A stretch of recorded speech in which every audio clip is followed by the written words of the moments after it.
In section 2, we investigate inverse variation and joint variation. And we're going to look for the following keywords: y varies inversely as x, y is inversely proportional to x, and if we find them, we want to replace those words with the following equation: y equals k over x.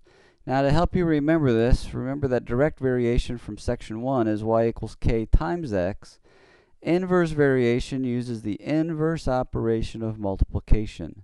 So instead of multiplying, instead of k times x, the inverse operation of multiplication is division.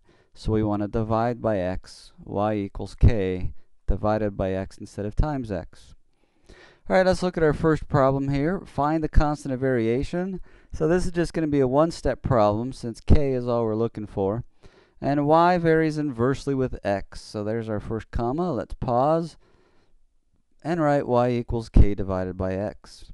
Then we're going to replace or substitute 32 instead of y and substitute 0.2 instead of x.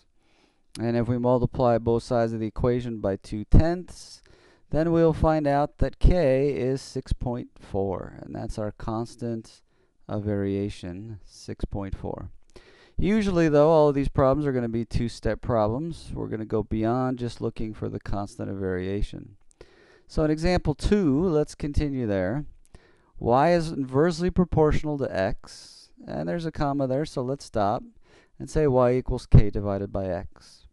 Then continue. Y is 6, x is 5, there's a comma, let's stop and substitute 6 for y and 5 for x. Solving for k, we multiply both sides of the equation by 5, and our constant is 30. So let's find my equation now. It's y equals 30 divided by x, since k is the same as 30. Now we can continue. We want to find x, so that stays a variable, and substitute 12 for y. Now what I'd like to do is put 12 over 1, make it a proportion. We can multiply the product of the extremes equals the product of the means. So 12x equals 30. Divide by 12, and x is 2.5.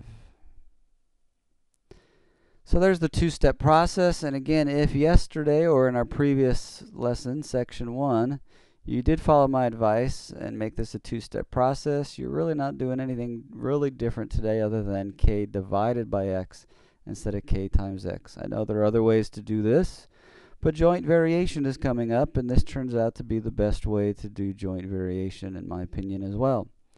Joint variation is really just the product of two or more direct variations. So look for words like y varies jointly with x and z, or y is jointly proportional to x and z. And then you're going to replace that with the equation y equals k times whatever two variables they mentioned next, which we used x and z in our examples.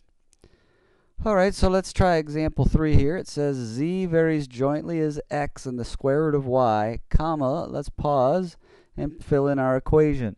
Z equals k times two things, because that's what joint variation is, times x and times the square root of y. Alright, we've got that comma out of the way. Let's read on. Z is 6, x is 3, y is 16, comma. Let's stop and substitute 6 for z, 3 for x, 16 for y, and let's solve for the constant k. Square root of 16 is 4, 3 times 4 is 12, divide both sides by 12, and the constant of proportionality is a half. So that means my equation is z is equal to a half times x times the square root of y. We'll read on now, and they want us to find z, so that stays the variable. Replace x with 7 and replace y with 4. So let's substitute those numbers in. Square root of 4 is 2. 2 times 7 is 14, and half of 14 is 7. So whether we're doing direct variation, inverse variation, joint variation, pretty straightforward. We have the two-step process, and it's pretty much the same. Now, just when we think we've got all the possibilities, there is one more possibility. And sometimes we have a direct proportion and an inverse proportion in the same situation. So here's an example that has that. The electrical resistance of a wire varies directly as its length and inversely as the square of the wire's diameter. There's the situation. 100 meters of wire with a diameter of 6 millimeters has a resistance of 12 ohms. 80 meters of a second wire of the same material has a resistance of 15 ohms. Find the diameter of the second wire. And since we're not the scientist, possibly, let's cross out what we don't need, which is very small in this case. And resistance varies directly as length and inversely as the square of its diameter. If you wish, we'll let R stand for resistance. And for a moment, let me cover up just a portion of this. And we have resistance varies directly as its length. So R equals K times L if we're going to use L for length. But we have inversely, so we need to divide by whatever comes next. And that's the square of the diameter, not to be confused with square root. Didn't say square root, but square. So that's D for diameter squared. All right, that's the first sentence. That's our equation. Let's continue. 100 meters of wire with a diameter of 6 millimeters has a resistance of 12 ohms. So we'll substitute 12 in for R, 100 in for L, and 6 in for D. Simplifying that situation, we've got 6 squared is 36. Let's multiply both sides of the equation by 36 100ths to get K by itself. And when we multiply 36 times 12 and divide it by it, we get 432. Divided by 100 gives us 4.32. And that is our constant of proportionality. So for part 2 of the process, let's replace K with 4.32. And then we haven't done anything with this last sentence yet. 80 meters of wire, so that's length, has a resistance of 15. Find the diameter, so we're solving for D. So substitute 15 for R, 80 for the length. We're going to find out what D is. So 4.32 times 80 is 345.6. Let's put 15 over 1 to make it a proportion. We can do the product of the extremes equals the product of the means. So 15D squared for the extremes is equal to the product of the means, 345.6. Divide both sides by 15, and the diameter squared is 23.04. Probably could use a calculator for this one, so type 23.04. Take the square root of both sides of the equation, and the square root of 23.04 to the nearest tenth is 4.8. So to answer the question, the diameter of the second wire would be 4.8 millimeters.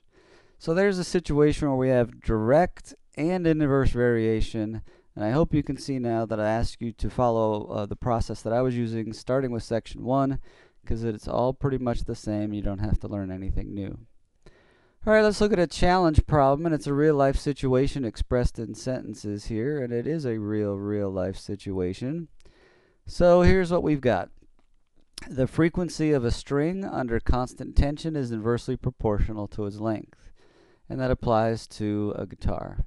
So we know that the distance from the bridge here to the nut there is 25.5 inches on a Fender Stratocaster. And the sixth string is this top one across there. And we know that it vibrates at 82.407 times per second, which is called a hertz. What length must the string be to vibrate 110 times a second? Now, we're not going to cut any pieces off the string to change its length, but you officially shorten or effectively shorten the length of the string by putting your finger on the string behind one of these little wires here called a fret. First fret, second fret, third fret, fourth, fifth fret, all the way up through the 12th fret. And that effectively, as you put your fingers there, shortens the length of the portion of the string that's vibrating. Again, for science purposes, for the tuning pegs here, we are not adjusting them. That's what keeps the string under constant tension. Well, I'm not going to solve this one. I'm going to leave that one up to you. And if you choose to look at that to find out what the length is, then what fret would that be on the fretboard to represent the length from the bridge to that fret, wherever it is? And then what would be the name of that musical note?